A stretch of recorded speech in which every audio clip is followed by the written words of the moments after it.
Okay, well, welcome everyone. My name is Kelly Clement. I'm with MetaStock. I'm pleased to welcome everybody here tonight. We're pleased to have Martha Stokes speaking to us about some new and exciting things that she's developed around trading options and using MetaStock. So we're very excited to see that today.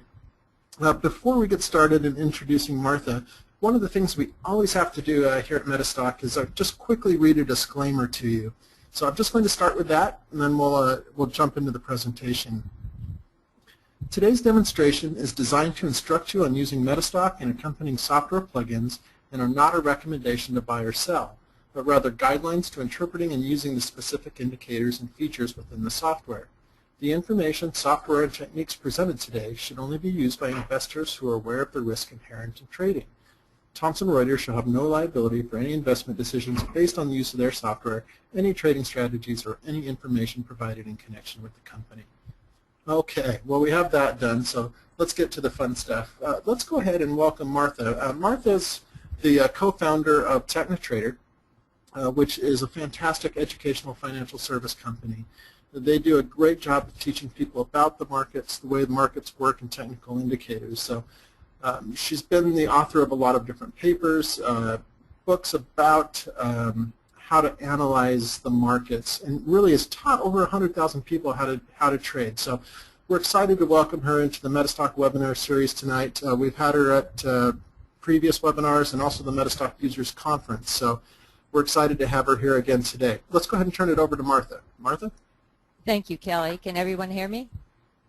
We're going to do fast-track options trading today, and all of you that have attended our webinars before know that you should always check in with us, because I always put together a workbooklet for the webinar so that you can follow along, take notes, and have the charts that we're using in our webinar so that you can refer to it later. I'm here to teach you something, and the best way for you to learn is to also participate by writing down notes and keeping track of what we're doing. So if you don't have the webinar workbooklet, you might be able to get it before we get started. If not, then do go to our website afterwards and get it there. So if you just click on this one, you get to technotrader.com. It will take you to this page, and you just say, I download workbooklet, and you can get the workbooklet there later, or if you have a couple of minutes. We have everything copyrighted, including the MetaStock is also copyrighted, so these are materials, and this is the warning on that.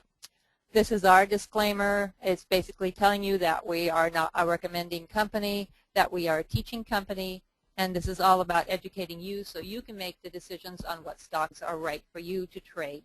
I believe that everybody is capable of learning this, and that all you need to do is just try and learn and study these things, and you will be able to do it without having someone tell you what stock you should buy. Fast-track options trading. Many traders find trading options to be like facing a long line of hurdles or obstacles to overcome.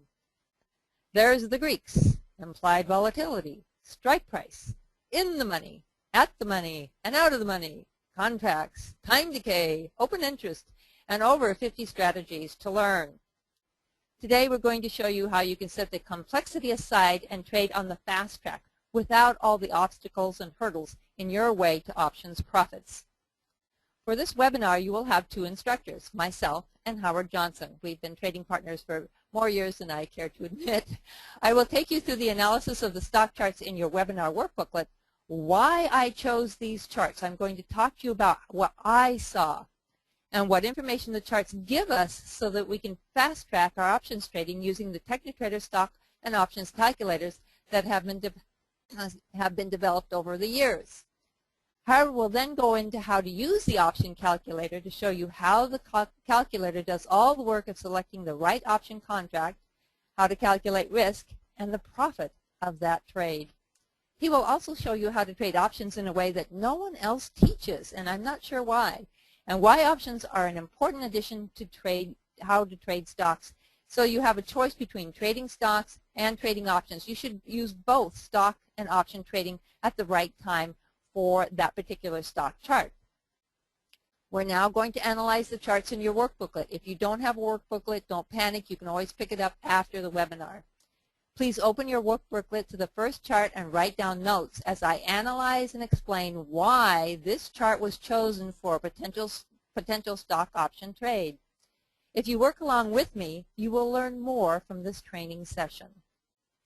Okay, chart number 1 is CWEI, and the reason I was looking at this stock was it was October. We were in the fall rally. The market was in a trading range most of 2010, and it was starting to gain some momentum. What was happening is we were having this slow, steady flow of money into mutual funds. It just started in early October, November, and December, and then went all out in January. So we had a trading range market, and you can see that the stock was in a trading range. It was low, was around 37, 38, and the high was about 53, and it had been just languishing in and out and along this sideways action, which is very common. After a very powerful downtrend in the market, when we have a recession, what happens is people pull back from the speculative attitudes and they get back into the value-oriented market conditions. So we have platforms, trading ranges, sideways patterns, consolidations all forming, and this causes a trading range to platform market conditions. So right at this time, we had a trading range that was transitioning to a platform. And the reason that I really found this extremely interesting and it caught my eye was because of what's happening right here. This is a compression pattern that's occurring in this trading range. It had a high and low range, then all of a sudden it moved up and it stayed there. It didn't cycle back down. This is a powerful indicator right here, just in price on the MetaStock charts, telling me that this stock is poised to start moving with momentum. And we have all of our Technitrader indicators that we have written specifically for MetaStock. These are formulas designed right around the MetaStock charting software specifically for MetaStock, and they tell us important things. I like to have colored volume because we can see the up days are green, the down days are red, and we use a moving average line to show us the acceleration of volume. Then we have our quiet accumulation, and we can see that we have some green bars surging along with the gray bars, and real consistency with the average on that. So we have quiet accumulation going on in here. And what happens is we have a quiet accumulation and a quiet period, and then all of a sudden a little tapering off, and then the stock moves. And that's such a typical pattern. Then we have flow of funds, and we can have a little pop up there. Money is flowing in, and we have a turn up of volume accumulation, which is also showing us consistency in the volume, and our RSI, which is crossing over and moving up. So we had all the indicators looking great. So then I say, okay, this stock is going to move. It looks like a great stock to trade on an option because it's at $53. It's a little pricey for a lot of people. So let's look at the weekly chart.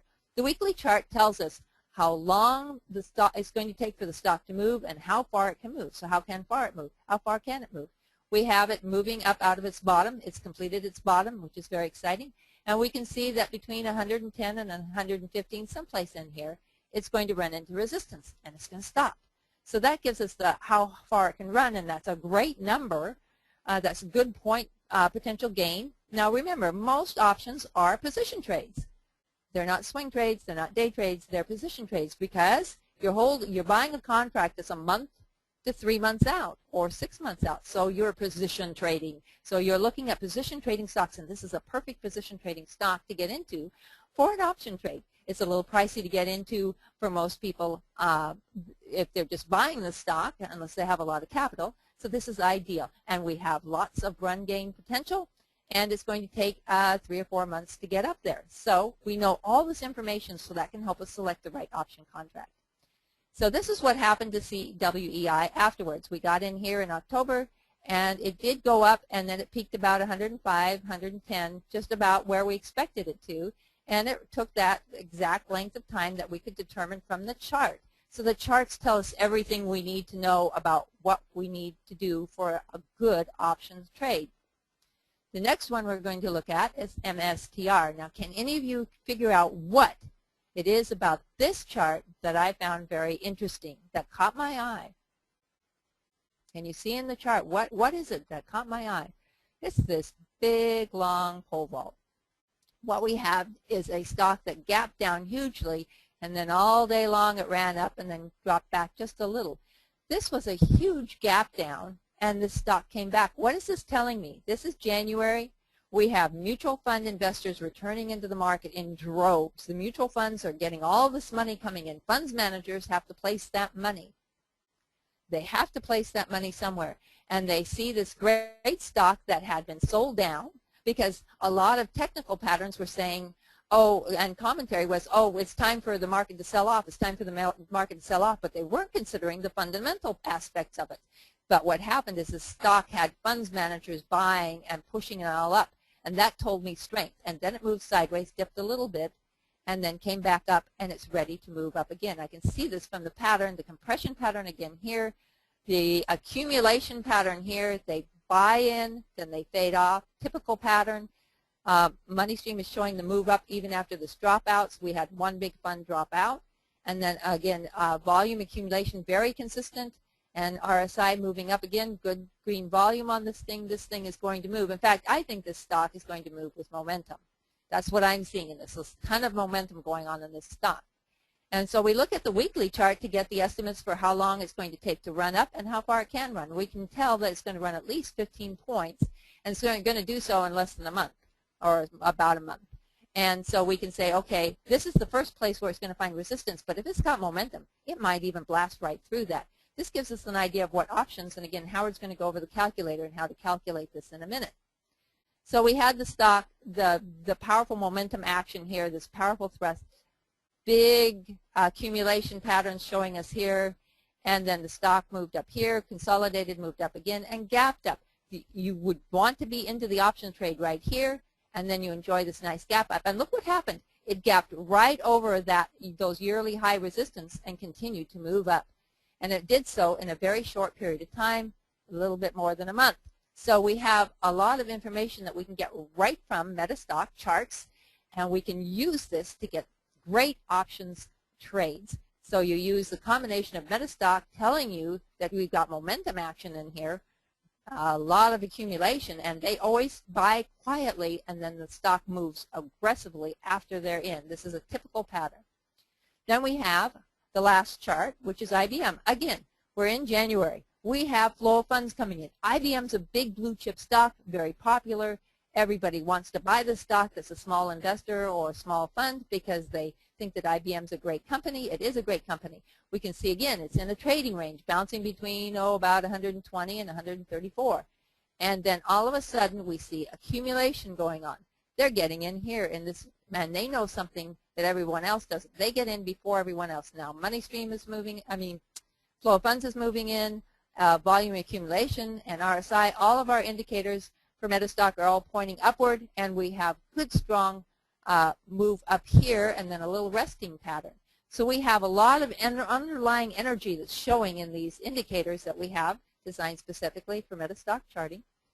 And we have funds. We can see the money flowing in. We can see the consistency of the volume. We can see the quiet accumulation and strong, very strong volume patterns forming as this moves sideways here at this top, waiting to move out. Now this stock is going to move aggressively also. It's at an all-time high, and a lot of people are afraid of all-time highs.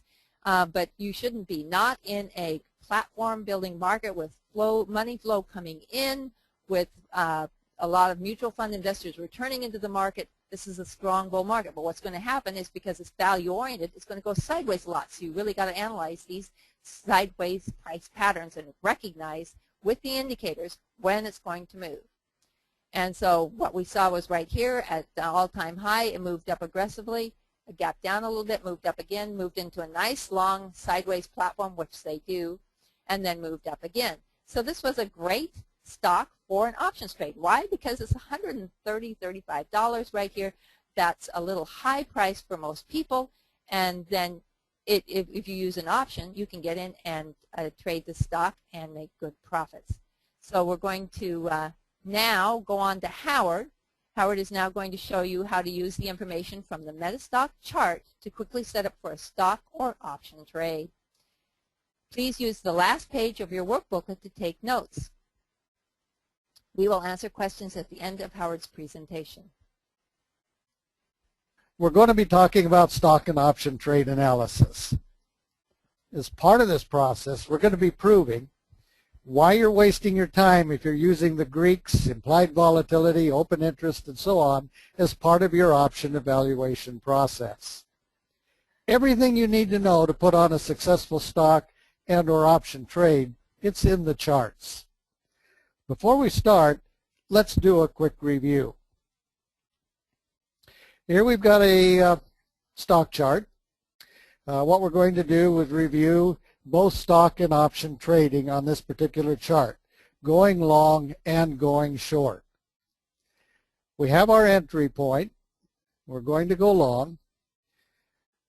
We're buying 100 shares at 90 for $9,000 cash outlay.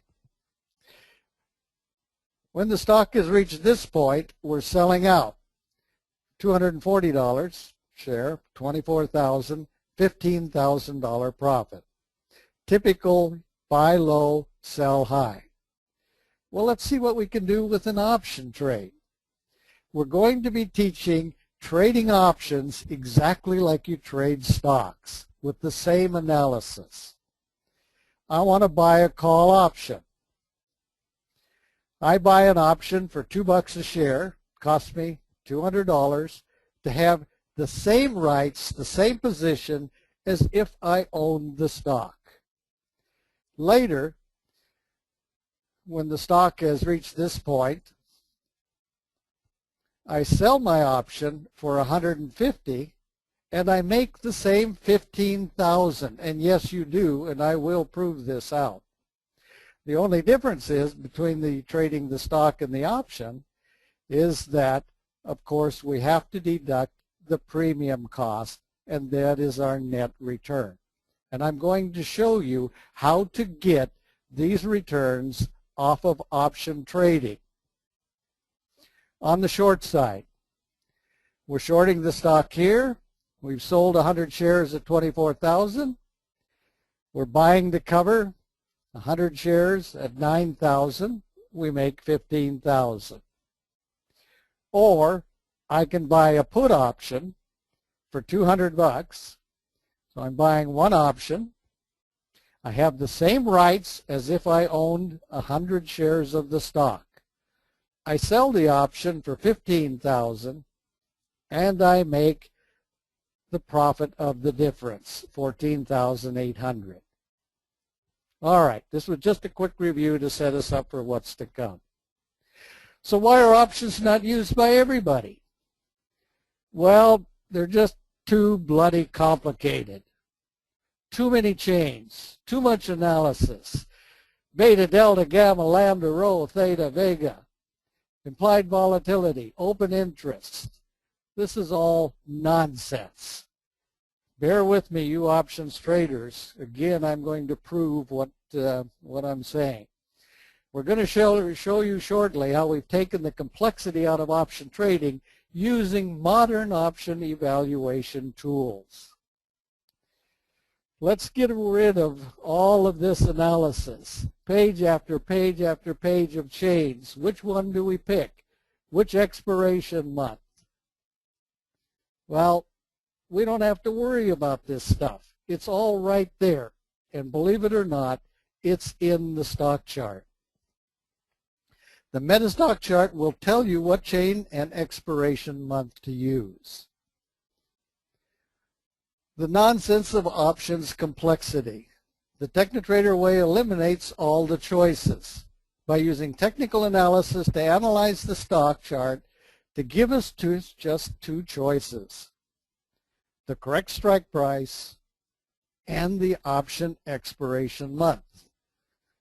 When you're putting on an option trade, what else is there to know? What should we trade, stocks or options? We're often asked this question. Well, the answer is both. They're just tools. To maximize your trading potential, you need to treat option trading as just another tool to use in your trading.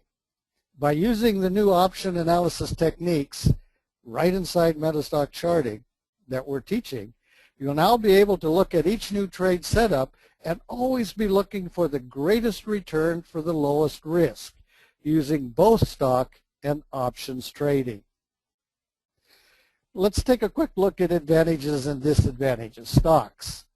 Higher dollar return for the risk, and we will show this. no expiration date, dividend income, more symbols to trade. The negatives, many securities are just too expensive, larger capital requirement, more capital at risk. However, on the options side, very high % return on risk. But we have the time expiration date. Here we can hold the stock. Here the option is going to expire, and if we don't do something with it, it's going to expire worthless, and we will lose our premium paid. No dividend sharing. Not all securities are optionable. On the positive side, options pricing is very low capital requirement, very low total capital risk. We can leverage into the stock. There are times when the risk-reward ratio of the stock is incorrect for a stock trade, and yet the risk-reward ratio for the option trade may well be within the range of acceptability. Or, in certain volatile markets where a trade is in jeopardy of being whipsawed out and the risk of holding is just too high, look to put on a mitigating option trade with a predefined risk and no whipsaw exposure. Common mistake options traders make: using the wrong analysis to determine the strike price, in the money, at the money, out of the money, entry, exit, run length, expiration month, risk of the trade. I'm going to go back in time now for a minute and learn from history. And we're going to show you why the old way of option evaluation is archaic. It was the only tool to use in its day. That day is more than 30 years past. In 1792, trading began in this country, and it was trading amongst brokers for clients. The first stock ticker tape was used. Edison invented the ticker tape in 1867. The first manual stock charts came about in the early 1900s. Analysts would take the data from the ticker tapes and manually make those familiar stock charts that we all take for granted now. This was a room full of analysts plotting these charts to be published to potential investors and traders. In 1973, options started trading. There were 911 contracts traded on 16 stocks the first day. But there was no good way to price the option contract. In other words, the option market being separate from the stock market, how or what tool could we use to determine what the option pricing should be set at?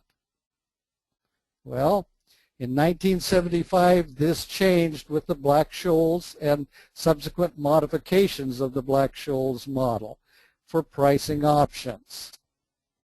The Greeks became the first used to determine how option was following the stock price. And now we had the first tool to legitimately price the option contract. But remember, the market is still illiquid at this point. Large spreads. But this was the only tool. It was a good tool. Only a few thousand contracts traded daily back in '75.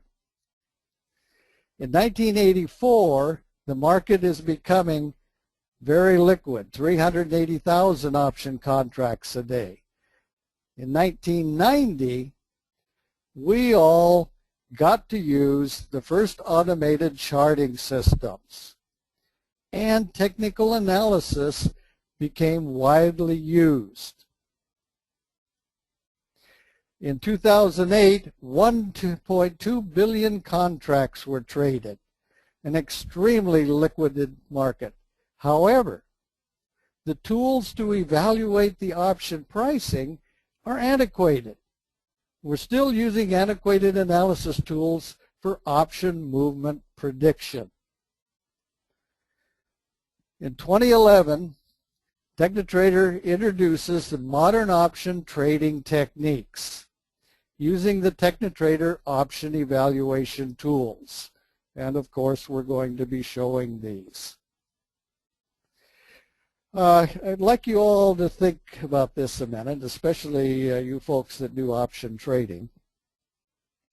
And we're going to set up a little scenario here. If a stock is trading at $30,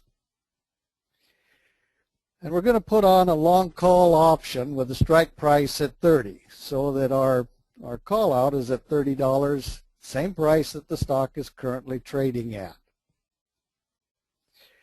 And we're going to eliminate time decay as a factor at this point in this analysis by having it more than 45 days away. The option contract's $1 a share. It could be $10 a share. This is just an arbitrary figure. Now think about this a minute. What happens to the option cost if the stock moves up to $32? Now the stock has moved up 32. What happens to the option premium? Well, if you're saying anything other than it goes up 100% of the time, you're in error. And I will prove this. What happens to the option cost if the stock stays at 30? It's staying flat. It's in a very narrow trading range. Doesn't do anything. The option goes slightly down because of time decay. And what happens, of course, if the option cost, if the stock goes down, well, it follows suit and goes down as well. Now, the reason that this has to occur, and especially in these highly liquid electronic markets, is that if that option doesn't follow the stock, an arbitrage situation would exist, and everybody would be exercising their options. Their options. They'd be executing their contracts and taking possession of the stock because the stock would be worth more than the option. If the stock, right here, I have a contract that says I could take possession of the stock at $30. And if the stock is trading at 30, all I have to do is exercise. I now own that stock at 30, and I've immediately picked up $2 profitability. So what does all this mean? Quit using 1970 outdated, time-consuming, inaccurate methods for options trade evaluations. Start using the modern technical analysis tools that you've already learned to analyze stocks with to determine the correct option trade. Our golden rule, and it's embedded in marble. The option contract closely follows the underlying stock movement. So doesn't it make sense to analyze the stock to predict accurately the movement of the option contract, rather than wasting time analyzing antiquated option pricing methods? Well, again, we're going to be proving this out. We're actually going to exercise an option, and you will see the physical steps and the cost to do this. And most of you are going to be dumbfounded with what I'm going to show you. Why we study stock charts instead of the Greeks, implied volatility, open interest. For one thing, it's faster. It's a whole heck of a lot simpler, and it's far more accurate. So what 3 things do we need to know to put on an option trade? Well, we need to know the strike price. We need to know the option contract expiration month, and we need to know the risk of the trade. Now, personally, in my own personal trading, this is the most important criteria of all.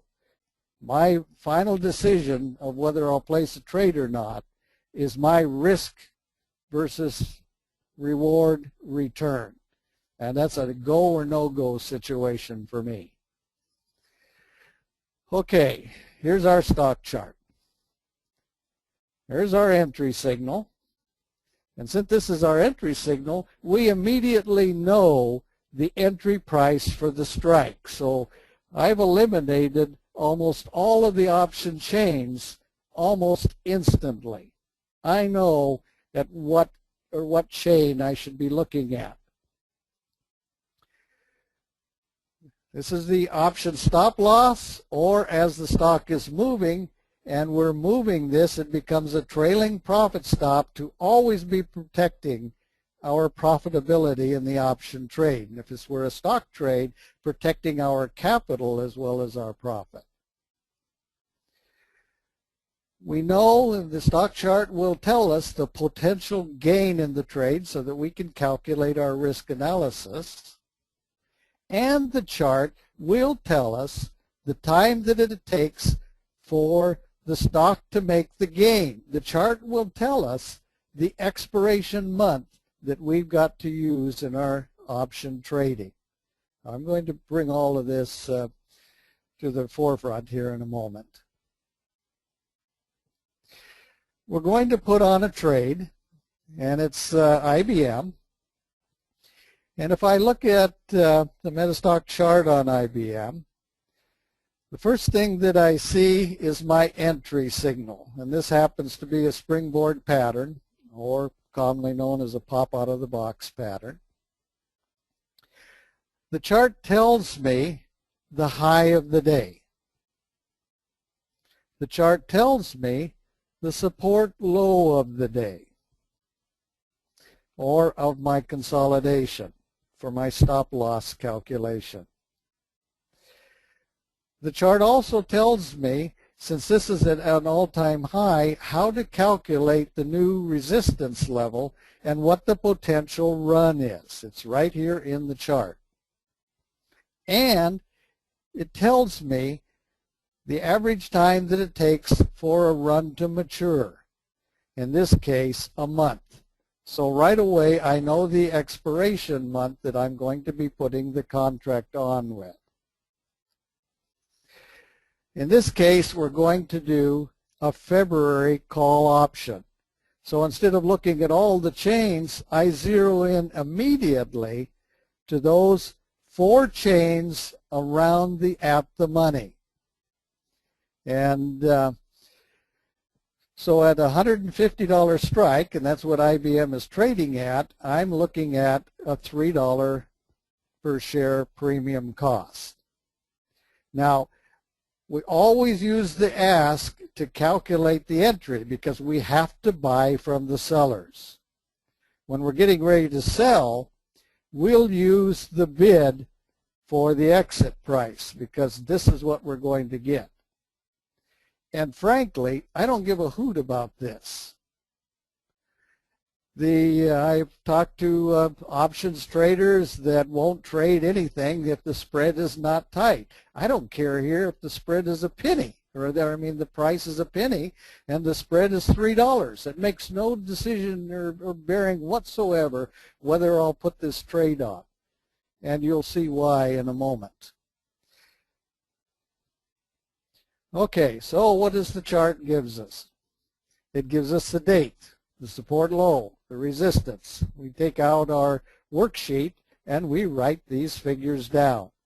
We know by looking at the chains, what is the $145 strike going to cost us? What is the 150, the 155, and the 160? We now have everything that we need to know to do an analysis of how to put this trade on. So we now call up the calculator. And at first blush, it looks complex. It really is not. It's broken down into sections. The green sections are where you enter data, and you can see there's not much there you have to enter. Everything else is calculated for us. This is our projected values. This is the analysis you'll show in a minute. Here are the figures I need to know to put in the stock trade. Here are the figures I need to know to put on the option trade.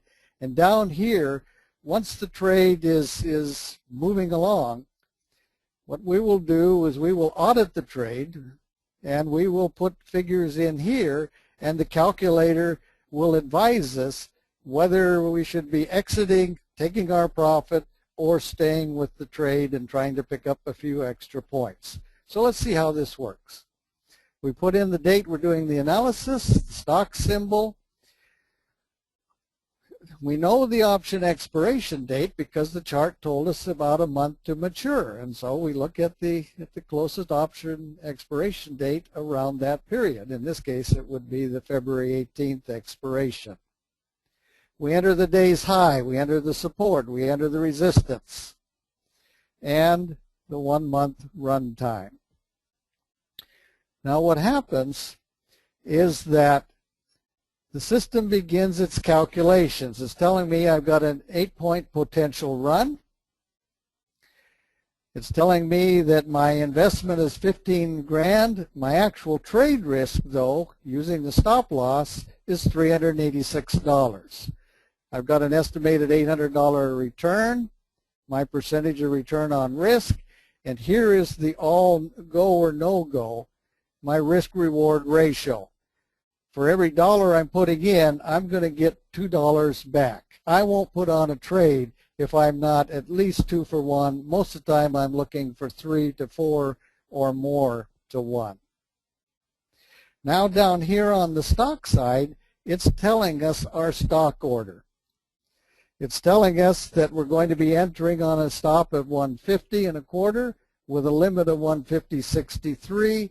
And since we always use two-part orders, immediately when this order is submitted, and if it's executed, then our stop is immediately placed. I can be out of town and on vacation, and that order will be submitted automatically for me.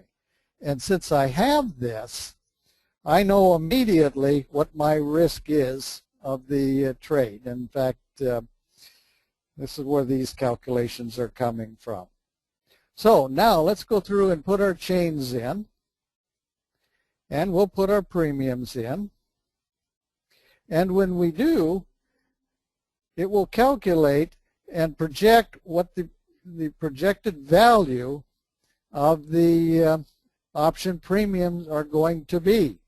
Notice all the little red marks. Each one of these are notes that come up that tell you what to enter in each of those fields. So everywhere you see a little red tick, you've got notes telling you how to use the calculator. And of course, there's a in-depth training manual that come with the calculators.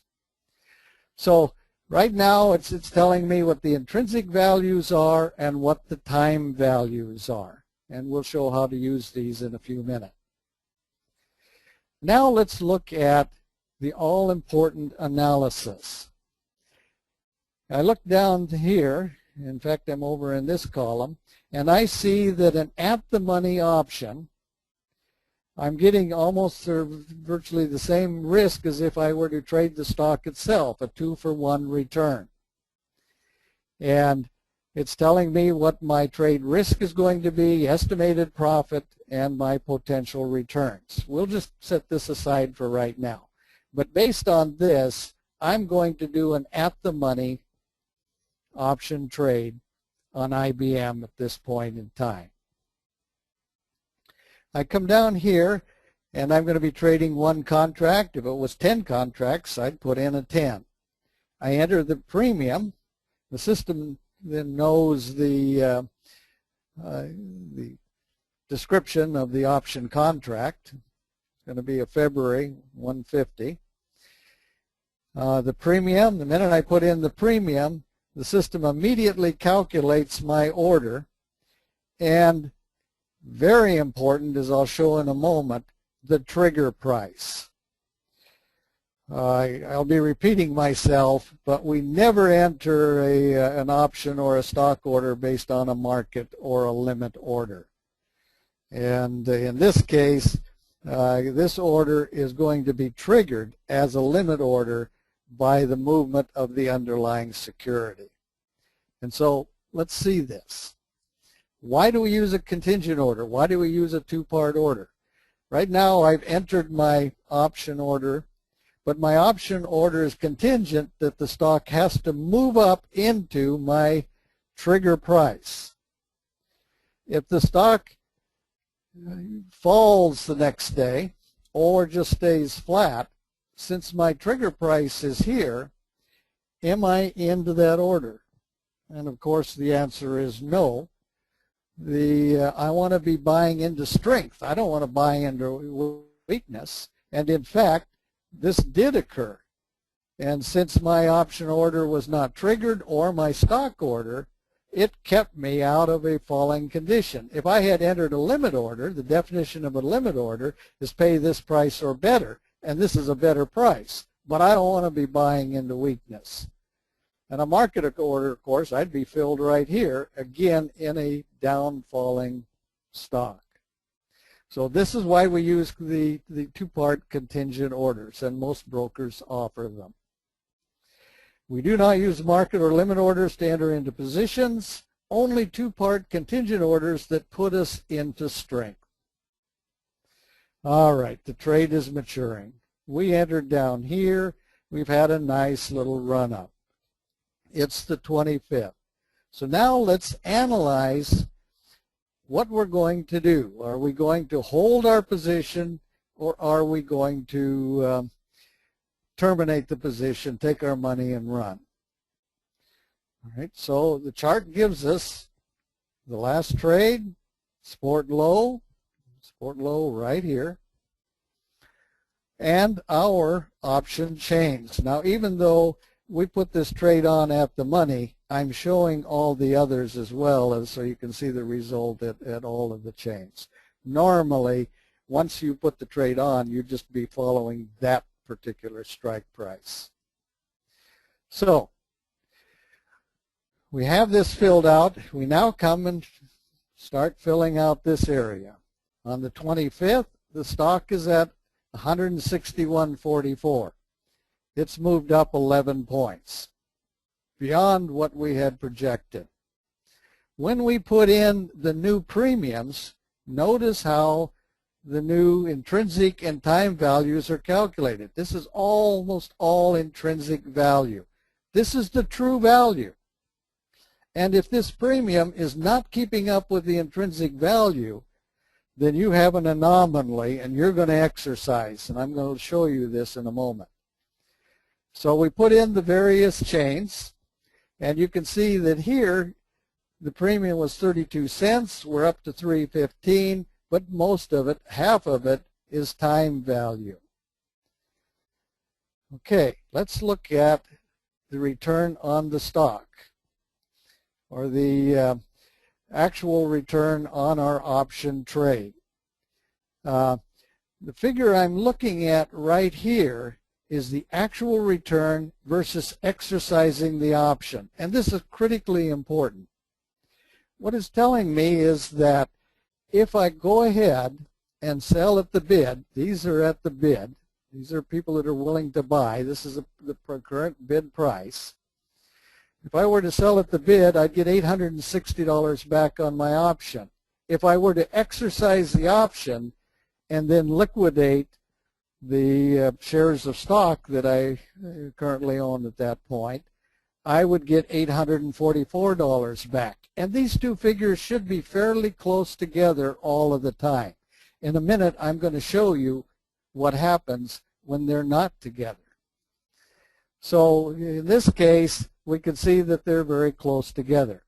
We come down here now to our trade management, the last price of the day, the new support level. It now calculates what our new trailing profit stop has to be, and it's giving us the analysis.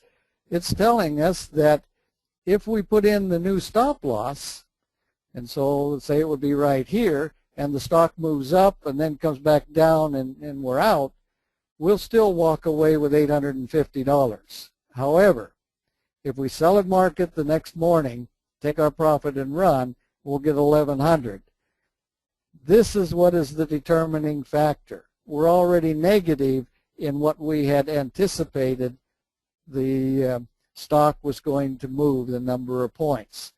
And by seeing this, I don't know about you, but I'm going to take my money and run. However, if this had 5, 10 more points to go, the indicators were still strong, I might very well be looking to keep in this trade and pick up additional profitability.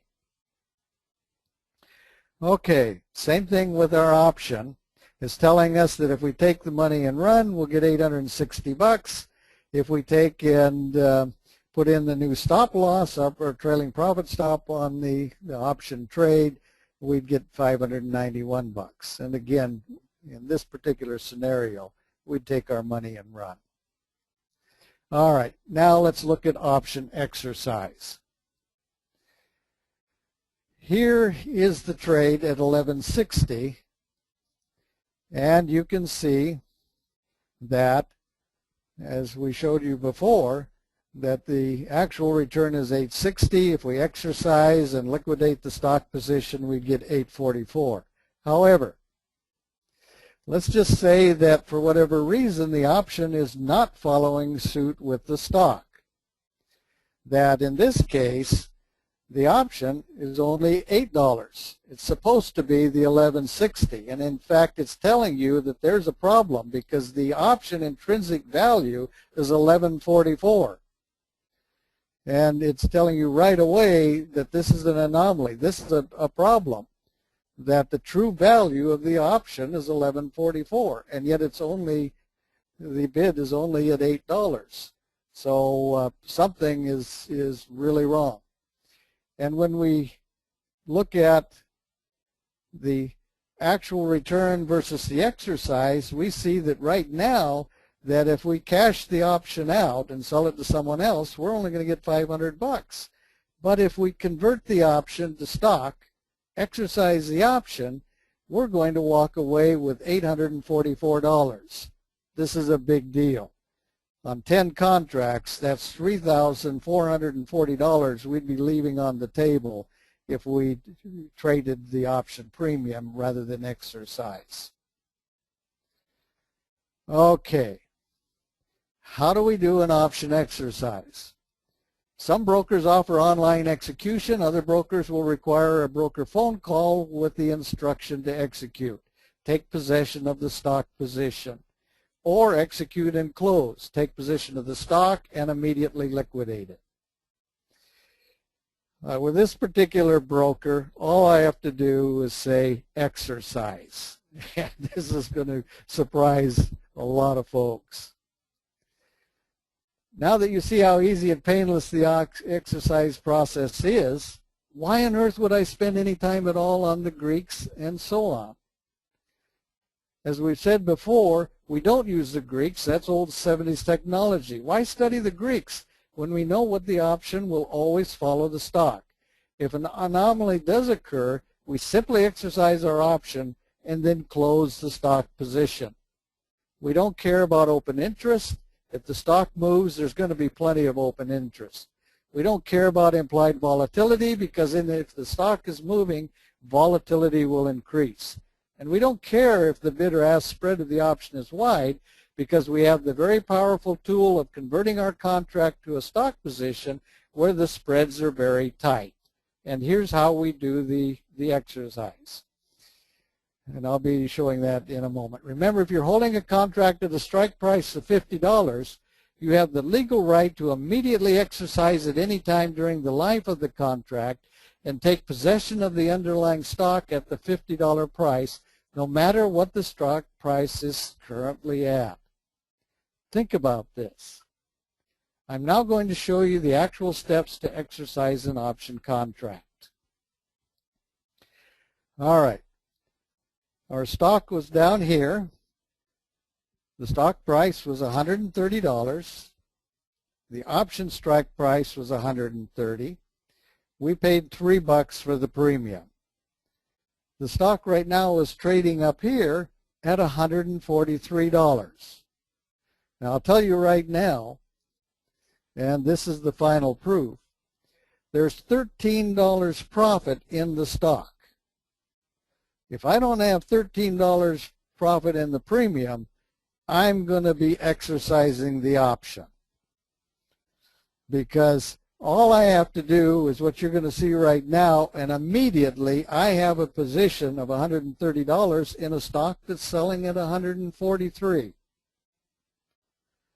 So if the option premium value is not as profitable as the stock value, simply exercise the option and now you own the stock at $130. And this is why we spend our time analyzing the stock and not what the potential movement of the premium is. I don't care. I know that I'm guaranteed this amount of money simply by doing this step. All right. This is an actual option contract purchase through our broker and exercising the option. I just want to show you how quickly this can be done. Bear in mind, I did this over the course of a few minutes just to make these slides and show how simply this can occur. So, tandem, the option, and this is the option quote, with an April 15th expiration, a $15 call option. We enter a buy order to buy one contract. And simply by hitting the buy, I immediately or almost immediately am executed. I now own the one contract on Tandem at the $15 price. I paid 30 cents a share to get it. So now I own the contract. And let's say the analysis shows us that the stock is worth more than the contract. Well, all I got to do is say exercise. Now remember, I own this contract right now for 100 shares. I hit exercise that fast, where before I held one contract, almost immediately I now own 100 shares of the stock. Yes, it's that quick. Yes, this is a big deal. And if your broker doesn't offer it, you may want to look around, especially with what I'm going to show you next. Okay. Well, I don't want the stock position. So I immediately issue a sell order to sell the stock, the 100 shares of stock. And look at this. I bought the contract. Only cost me $1 to get the contract. I exercised the contract. There's no charge for exercising. I converted it to the stock. I sold the stock, and it cost me another $1. My total round trip going from a contract to stock and liquidating the stock position for 100 shares or one contract was $2. Now you see that option trading is no more difficult than trading stocks. Do your stock analysis and then determine whether you want to put on the option trade or the stock trade depending on what your analysis shows you. Doing the option takes a lot less money to trade with. Remember, if you buy a stock for $50 a share, you don't actually take possession of the actual shares until you ask to receive the stock certificate. What you have is you're credited electronically that you own a long stock position of, say, 100 shares of XYZ company at $50 per share cost. You're long in the stock. Well, that ain't any difference when you're trading the option. If you buy one option contract of XYZ company at $50 strike price, you hold electronically the same rights as if you had bought the stock outright. This means that if the stock goes up to $55 in value, you would make $5 profit on the stock, or if you change the option contract to ownership of the stock position at $50, you would also make exactly the same $5 per share profit, less, of course, the premium that you paid for the option contract. This means that you have now two ways to make money on the movement of the stock option. Sell the premium or exercise the option and close the stock position. Always look to the trade calculator to see what is the most profitable trade exit strategy. Summary. Don't waste your time with old, inaccurate, time-consuming, confusing options evaluation techniques. Throw the Greeks out the window. Now, take a whole new look at options as just another way to trade stocks. Trust your stock analytical skills to find stocks that are going to move, how much that move will be, over what period of time. Now decide which will give you the greatest return with the smallest amount of risk and trade accordingly. Remember, you must make the same amount of money with the option as with the stock, less the premium of course, or exercise and force your true profitability. The option steps. First of all, and this also is the stock steps, determine market direction. Scan for stocks for current market condition. Look for candlestick entry signals. Confirm the entry with indicators written for the current market condition. And yes, they are different. There's 6 different market conditions, and they require different indicators to use. Select a stock for stock or option trade. The stock chart will give us the runtime for the option expiration date, the day's high or low, support, resistance, at the money strike price. Enter chart data into the TechniTrader trade calculator and put on the trade. Once you're in the trade, then monitor the trade with the TechniTrader trade calculator. Okay, let's take some questions.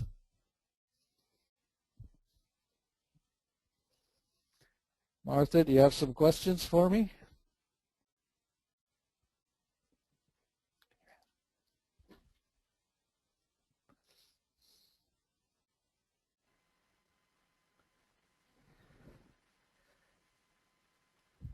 We're going to have to get our audio going here.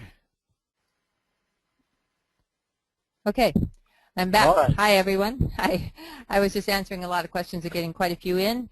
So I'm trying to answer these. If we don't answer these, you can always email us and get the questions later.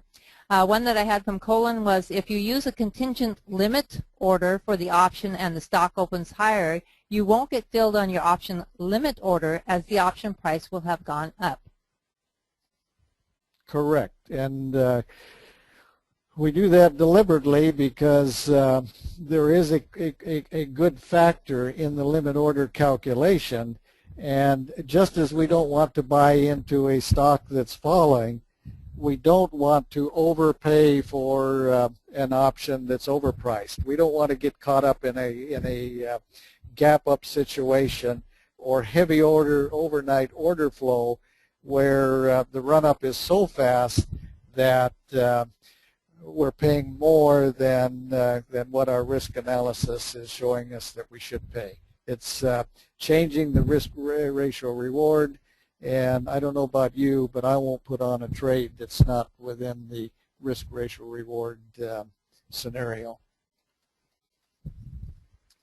Okay, great. Thank you.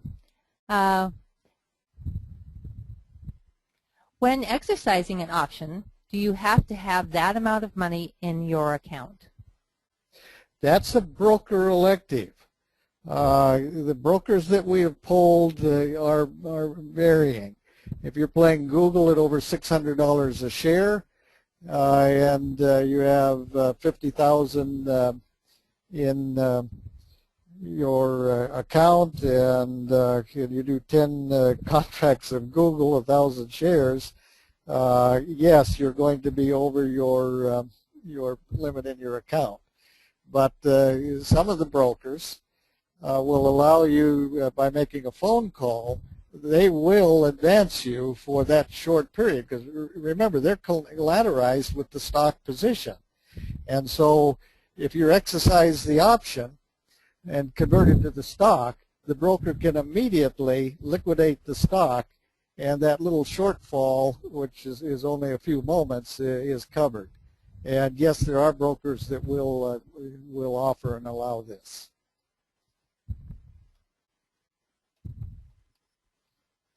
Okay.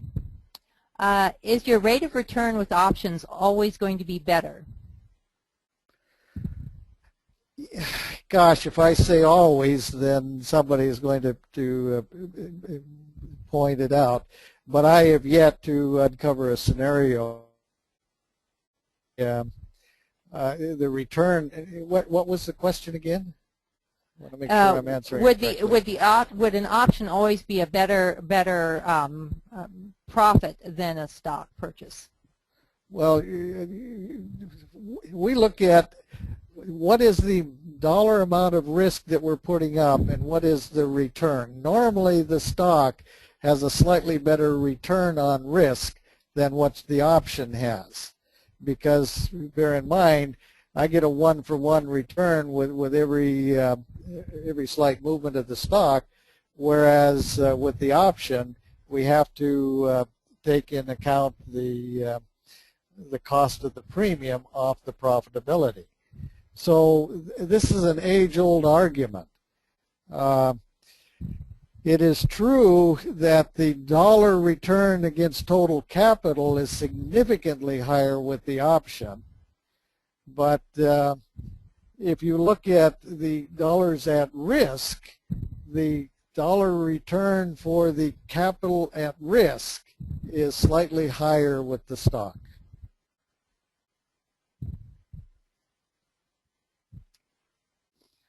Is the calculator a MetaStock tool? It's a TechnoTrader tool designed to use the inputs from the manual inputs from MetaStock. A lot of people are asking which broker we're using, and I'm telling them it's Interactive Brokers that we're using, that you showed the exercising on. So all of you, is Interactive Brokers. That is correct.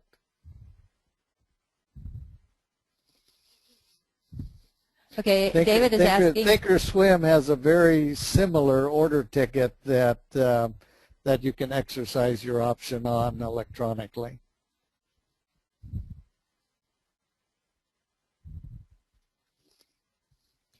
What happens if you don't exercise your options? Does it expire or does it convert to stocks? If let's take the scenario. Let's say that you put the option on back to our $30 stock and a $30 strike, and the stock went up to $31. Or make it even better, went up to $35.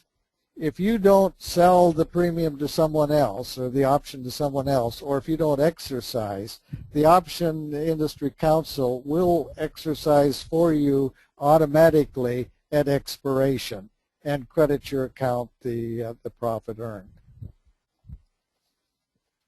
If the option is worthless, then it will expire worthless.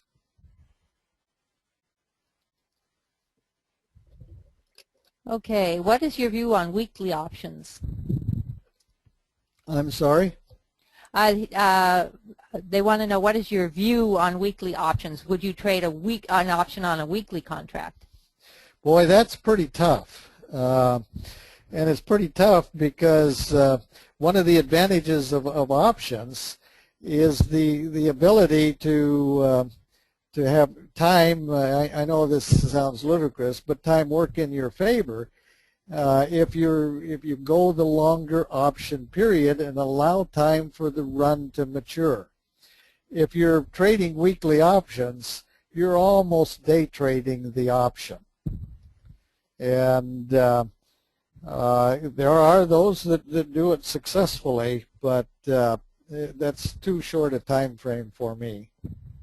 I want to look at good chart setups. I want to trade the option just as if I were trading the stock. It's just another tool. Okay, I have a question from Jim. Do most options expire worthless? Is this right? Well, depends on whether you're a TechnoTrader student or not. Okay, there are lots. Somebody's thinking that the options calculator has lots of fields to enter in on the options page. I think that they're not understanding that they just fill in 5 or 6 things, and then the options contract calculator does the rest. All you've got to fill in, and I'll just back up here very quickly, is this area right here. This is all you fill in. Everything else is calculated. just this area right here. And in fact, I filled all of these in for sake of showing you how to analyze the calculator.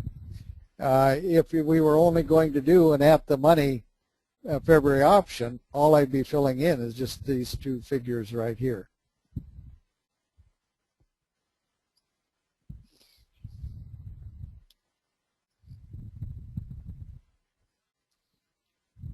Does the at-the-money option generally move 50% of the stock move?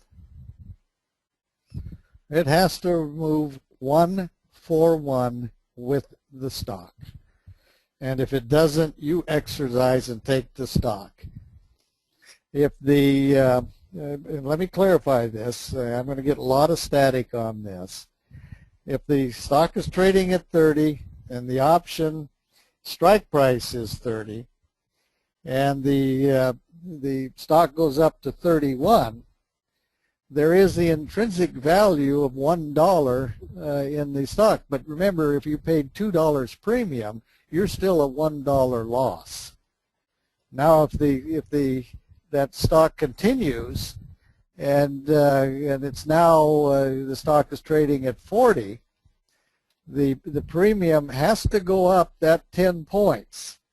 And your net then would be the 10-point gain, because that's the intrinsic value, less the premium that you paid for a net of $8. Okay. Can you enter a trade or put it on at night through the online broker and have it filled without having to enter it in the morning? That's the way we do it.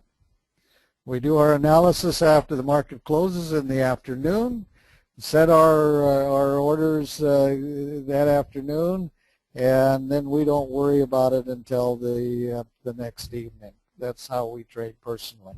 Now, we have a lot of students that are day traders, trade intraday, and use what we teach to derive the initial setups and the potential gain for trading the stocks intraday. But the way that both Martha and I trade, swing and position style, is we'll set our orders and then we don't worry about it. And in fact, since our orders are always accompanied with a stop loss, if we know we're going to be on vacation, we'll enter our orders, and a week or 2 weeks later we come back and say that we didn't deliberately take our laptops with us and never looked at what's happening with the market, truly get away. What's the worst that can happen? The stock went down and hit our stop loss, and we're out. We've already factored the loss before we put the trade on. Or the stock just kind of ambled along and maybe up a fraction or down a fraction, or there was a nice gain and we smile and then go ahead and manage the trade from that point on. Okay. We're just going to take a couple more because I have a whole lot of questions. I can't answer them all. I'm kind of falling behind here. Seems like we stirred up a lot of interest and a lot of questions. So you can always email us and ask us the questions, and we will send you a reply if we don't get to them today. Some of you are asking very complicated questions, and there isn't time to go through the complexities that you're asking. Can the calculator be used to sell options as well as buy? It's not written for that yet. There will be a version that will be coming for those that are writing contracts. But currently it's for long puts and long call calculation. We have a gentleman that is wondering how about option spreads techniques such as calendars, iron condors, butterflies, etc. Why we're not suggesting using those? Well, we are in this regard. I got to tell it like like I personally believe. I can't find, and yet we have over 50 different option strategies that we teach. But when it's all said and done, no matter what the strategy is, it's dependent on what the underlying security does. And so since the strategy is dependent on the underlying security, why mitigate or increase your risk with running a multi-sided trade versus putting on a straight call or a straight put?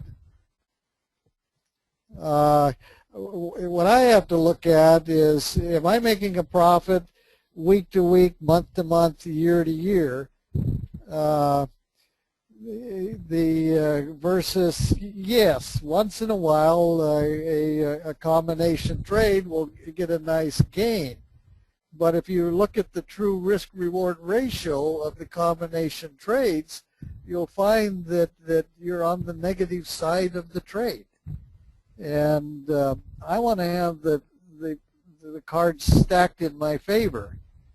I want to be the house. I don't want to be the person playing against the house. Thank you. I'm going to answer this one. It's about volatility. A lot of people get very confused about the difference between volatility and velocity.